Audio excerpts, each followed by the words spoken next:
Welcome back to Great Day. It might feel overwhelming when your child, stepchild, or grandchild says he or she wants to grow up to be an astronaut or a professional soccer player. Maybe you worry that your encouragement would set them up for disappointment. But what would happen if you leaned into their big ideas and really supported those dreams?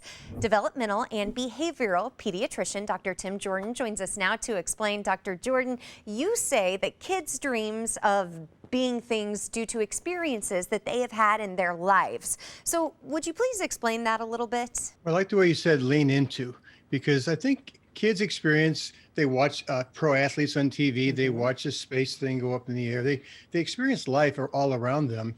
And so they get these passions and interests and dreams. And I think parents sometimes are too quick to kind of say, well, my kid is not very athletic, so of course he's not going to become a professional baseball player.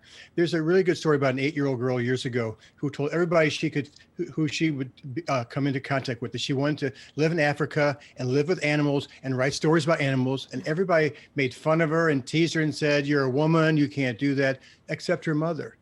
And her mother encouraged her dream. And thank goodness, because that was Jane Goodall, the famous primatologist who ended up going to Africa and living with chimpanzees and teaching the world a lot about that. So there are a lot of, I like to ask kids, what is the reason behind their passion for being an astronaut or being a professional soccer player or whatever it might be, because they'll give you little hints about what their passions and interests are. And then you can just sort of provide experiences that kind of feed those interests and passions. And they may not end up becoming a professional soccer player, but they might become an announcer. They might become an athletic trainer. There's all kinds of things around that profession that may not become just that one thing. And exposure to different experiences is one thing, but how else can parents support their children's dreams? Can also, as best they can, find opportunities to get them together with kids their age who also share that interest.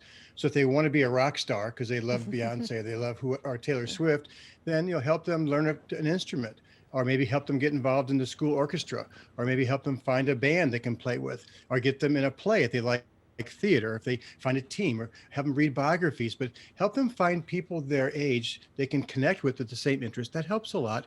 And sometimes too, that ends up creating for them a mentor. People who end up doing really cool things had mentors along the way that help guide them besides their parents. All of it is good advice. Dr. Jordan, we always appreciate seeing you, and we'll post this segment along with a link to Dr. Jordan's blog following the show on our website, kmov.com/greatday.